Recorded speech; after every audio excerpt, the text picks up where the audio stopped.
Hi, you guys. I just wanted to touch base with you and kind of give you a heads up about the magnet visit next week.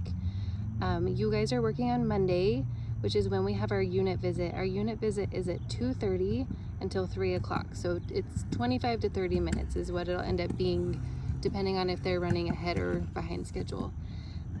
What's going to happen is Michelle will be the grader for the unit, and she will meet us as we are rounding the corner from CMU conference room, where we have met with the IMSU 3 Northeast group.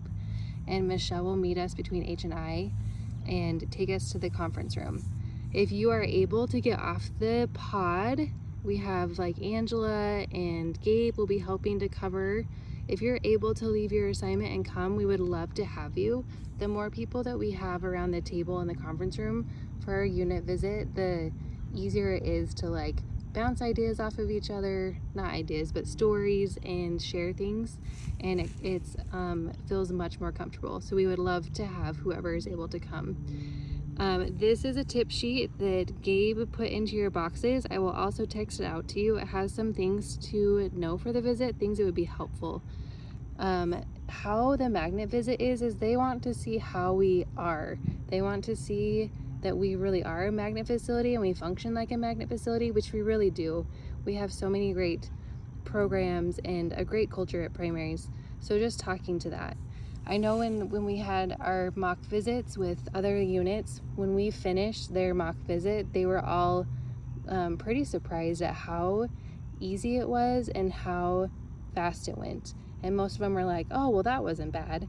So I hope that you come to find that that's the same thing, that it's like kind of fun to go in and talk and brag about stuff. If you're the first one to talk, or if you like the first time that you talk, make sure that you introduce yourself. Tell them your name, tell them what you do, if you're clinical nurse, a charge nurse, a shared leader, what your role is. And then speak to what we do. Tell a story. I mean, they'll ask questions, but there was one unit that the consultant asked one question, and from her one question, the whole 25 minutes got filled with the nurses talking about one thing and then somebody else talking about something else, and it just ended up covering all these different topics that she would have asked anyway, but in like such a cool way, because it just was from like nurse to nurse. They just kept sharing different cool things about their unit and how well they collaborate and work together. So come to the meeting with a story in mind. On the tip sheet, it has some ideas of things that you could talk to. Maybe you have a story about a rough shift and your pod partners really jumped in to help you. Maybe it's that your manager did something above and beyond.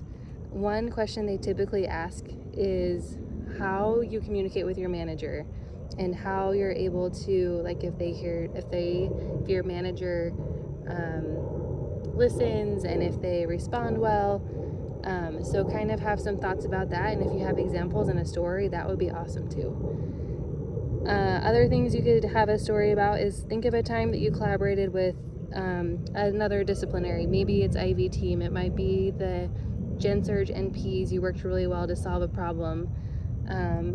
Maybe you had a really rough patient, but you had, like, maybe you pulled in, maybe it was a Spanish speaking, and so you pulled in interpretation, or you had social work. So you can talk about how we collaborate with so many different departments and how that makes us better as a whole, because we have so many different specialties and people who specialize in different areas, and how that makes us like a really good team.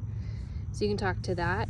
Some things that they love to hear about is our zero harm culture, which I think didn't come up very much on the mock visit, and I think it's because it's just our normal, but that's not normal outside of our hospital. Anne Reed keeps saying that our hospital is like leading the nation with our zero harm culture, and I can attest from experience that our culture really has changed the last few years, that we have a much more like speak up, utilize those zero harms, list them, talk to them, and like if anything were to happen and we like pull out Maya's rule, or that you're going up the chain of command, that's part of our culture, that kind of perks your ears, like something's going on, this is serious. It could be a story like Braden, where he didn't want to pull his PICC line with the clot around it, and how he kind of held back and said he didn't feel comfortable, and he did that stop, and the team came back and ended up leaving the PICC line in place until they had enough, the patient was at a therapeutic level that they could pull the PICC line and feel safe about it. So those are great stories that you could pull in.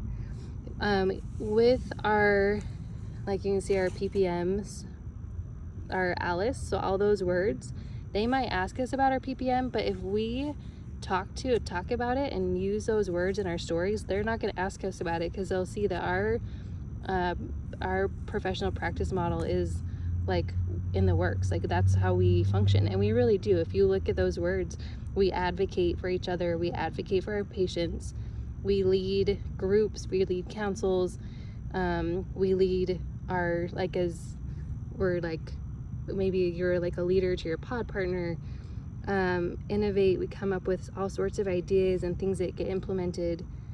We collaborate with other units, we empower parents with education, we get empowered with our education, and even the education itself is a huge thing. They want to hear about certification. We have a goal. We are working towards getting more people certified each year. We have a program that we're starting to have people enroll if they want to, and we have a certification library. So speaking to some of those educational opportunities and that growth ladder, we have the iGrow program, we have the core projects. So pulling in those kinds of things are huge. And make sure you know that Angie Scardazina, this is the bottom one, we tend to refer to her as the nursing administrator, but she's actually the chief nursing officer, or CNO, in magnet terms. So make sure you know what those are. They might ask you, how does she communicate with you? Well, Angie does monthly town halls. She rounds on the units. She has her newsletters that go out. So there's different things that she communicates with.